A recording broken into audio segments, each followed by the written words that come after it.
Greetings everyone, welcome to Advanced. This game is from Tata Steel Rapid and Blitz 2023, and with the white pieces we have the magician Divya Deshmukh. At that time she was just 17 years old, and in this she is facing Irina Krush, a very strong opponent, and she is 200 points rated below than her. So this is going to be an insane chance for her to prove herself here. If she's able to crush Irina with the white pieces, she will be the sole leader of the tournament, so that would be absolutely spectacular. So let's see what she does. She goes for e4. We have c5 going for the Sicilian. We have knight to f3, e6, and just going for d4. This is the Sicilian defense, French variation. C captures, knight captures, a6 now, going for the Khan variation of Sicilian. We have bishop to d3, bishop to c5, and just knight to b3, attacking the bishop. This is the Polagevsky variation, bishop to a7, castles, knight to e7, and just c4. We have knight b to c6, knight to c3, castles, and queen to e2. So developing all those pieces very nicely. And yes, black both players have castle. It's just a matter of time where you just develop that bishop as well. And most likely here, either you go here, ask for a bishop trade. Here d6 was played, just trying to develop the bishop, maybe going for a passive move like bishop to d7. But here just bishop to e3, asking for a bishop trade. And here Irina obliges, she goes for bishop captures, queen captures. And in this position, there's a very crucial move that you need to play to be able to survive in this position. And that's why positional knowledge is very much important. Sometimes what move to play in what position is absolutely crucial, because in this position only move that works here is a Sicilian player's dream, which is d5. And now after e captures, now you go for this e captures, and after knight captures, knight captures, knight captures, queen captures, you trade everything. Either you could go for this line after trading everything, or after this knight captures, you have a beautiful move in this position, a brilliant tactical shot. And Divya, as we know her, she doesn't miss tactical shots. She has the tactical eyesight of an absolute hawk, because there is a beautiful move in this position, which is bishop captures on h7. And once the king captures, now you want to hit the knight, and you want to also give a check, so which is going to be this. And here, once the king moves back, you just go for knight captures, and your position will be absolutely fine. Rook can get into the game, you've won a pawn, and that's a clean pawn, and most likely white is the one going to be pushing. Don't mind the engine sees this position as draw, but definitely this is not a draw. But after queen caps on e3, here b6 was played, but b6 is a passive move. Here rook f to d1 was played, bishop to b7, and just f4. This gives Divya a chance to go for a counter attack, going for a very nice move here.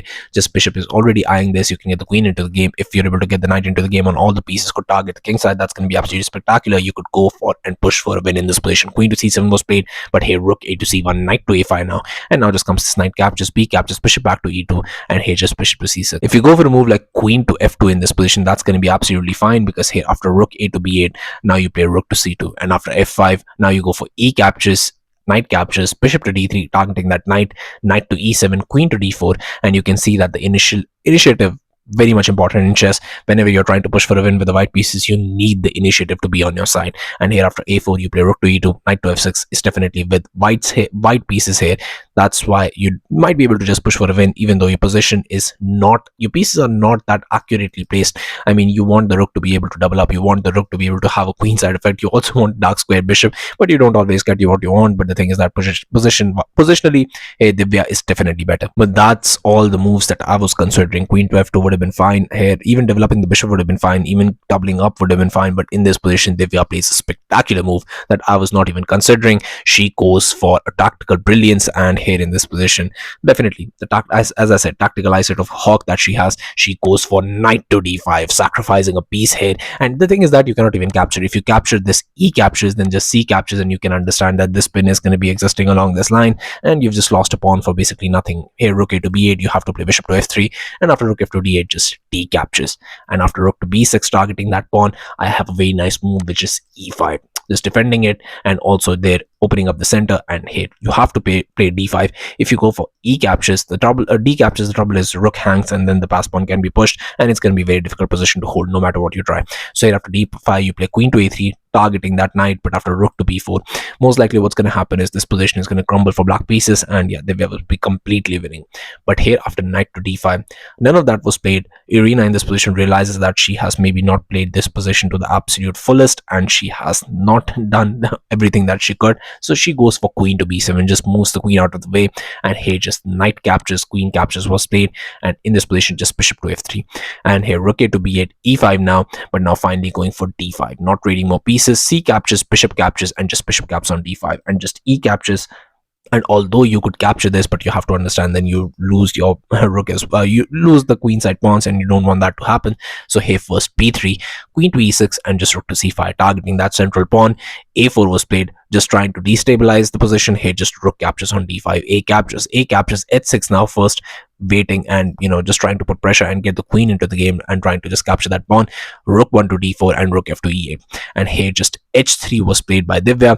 And in this position you could play a lot of moves here. I mean, here queen to f5 was played, but instead of this queen to f5 you have to go for a move like a5. Just play a waiting move, because the thing is that whoever moves first in this position from their post is going to be the one that could potentially lose. So here a5 makes sense, because here after king to h2 you play queen to b6, targeting that pawn. And the thing is that rook to d6, attacking the queen, queen captures, rook captures, and the position goes into a draw. Rook to d8, rook captures, king to h7, rook to a8, just putting the rook behind the pass pawn. You're going to maybe have to play a passive move. You have 4 to 3 advantage here on the queen side, king side, and most likely what's going to happen is this game could potentially end in a draw.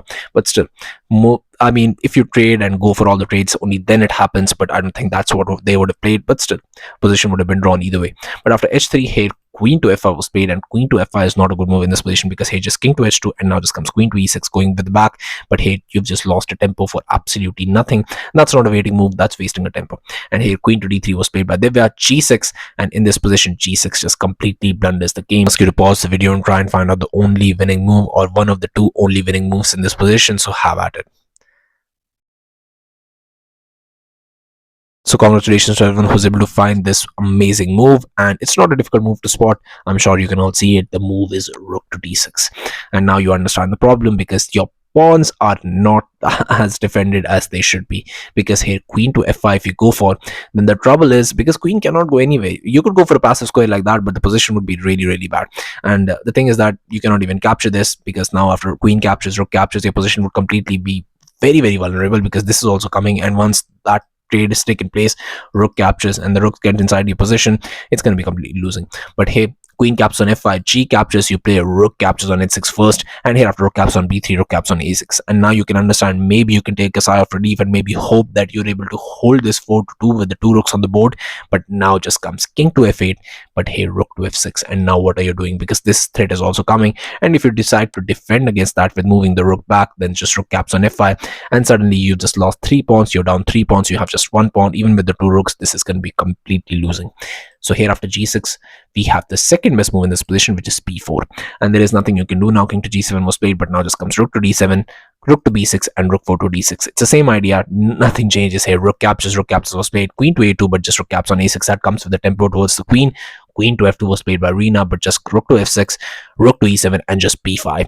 And now that pawn is going to be pushed. There is nothing that you can do. It's also defended here, so what can you do in this position? Rook to c7 was tried, but now just comes queen to d5. If you move the rook out of the way to try and attack, you're just getting basically checkmated, so there is nothing you can do. h5 was tried to try and push h4 in this position to maybe go for some sort of perpetual or mating idea, but here just in this position b6 was played by Divya, h4 now, but here just queen to b3, very nicely guarding the square. And now rook to b7, king to h1, queen to f1 check, king to h2, and just queen to f2, still trying, going for a waiting move here, trying to just hold on to the position, but this position is not holdable. Here just queen to f3 was played. If you trade the queens, your position is just completely lost. So here queen to e1, rook to d6 was tried, but just rook to e7 was played. And now just comes rook to d1, attacking the queen, queen moves, and just queen to f2. And if you're able to grab this pawn, it's just completely over. You're also defending that pawn at the same time. Rook to b7, and here just rook to d6 was played, defending everything. Rook to e7, and here just queen caps on h4, rook to e8, and queen to f6 check was played, and king to g8 was tried, but now just comes rook to d7. And how do you defend all of these threats? Rook to f8 was played, but in this position, the final blow, Divya goes for the beautiful move, which ends the game right on the spot. Here you can find it out on your own, but I'm sure you can all see it, which is this e6, and there is nothing you can do. If you capture here, then this is made. If you don't capture and do anything, let's say you try to go for queen to c4, trying to defend everything, then the thing is that rook captures, and after queen captures, and everything is traded off. You have to understand this pass pawn is going to be pushing, and there is nothing you can do. And if you allow me the privilege to go for e captures on f7, then your position is going to be absolutely crumbling. You're just getting checkmated no matter what you do. And I don't even have to go for e captures. I can just go for rook captures and position would still be crumbling, and this position is just completely winning. So Divya played a spectacular game, going for an opponent which is 200 points rated higher than her and crushing them with the white pieces. She becomes the sole leader of the tournament, showing her absolute potential, going for a draw against the 5 times world champion Zhou Wenjun and crushing Harika, then crushing Nino Batsiashvili, then going for Irina Krush, crushing her as well at the age of just 17 years old, showing her absolute potential, her really, really high potential to be able to win this game. And that's what you need when you're just 17 years old. You want exposure, you want to show the world that you can do it as well. And she does this with spectacular style here in this game, showing the world what she's made of, playing spectacular chess. And I mean, really, I mean, crushing a player of Irina's caliber is and that too at just 17 years of age is amazing, showing that she's bound to become the absolute legends of chess, like Tal, like Morphy, like Yudin, like Capablanca. Because believe me, if you're able to achieve all of this at just 17 years of age, you're bound to become something more. And that's what she shows to the rest of the world, that she's not here to just go for draws. She's not here to just, being a less rated opponent so people can take her lightly. That's not going to happen. She's here at the absolute top of the world, absolute pinnacle of chess, and she's here to show the world that this is not just a normal person, this is a world chess champion in the making. So, you need to take her to the highest seriousness, otherwise this kind of thing can happen in this position. So yeah, thank you all for watching. I'll be coming back with games like these, so stay tuned to the channel, stay updated, and I'll be seeing you guys very, very soon. Thank you very, very much for watching.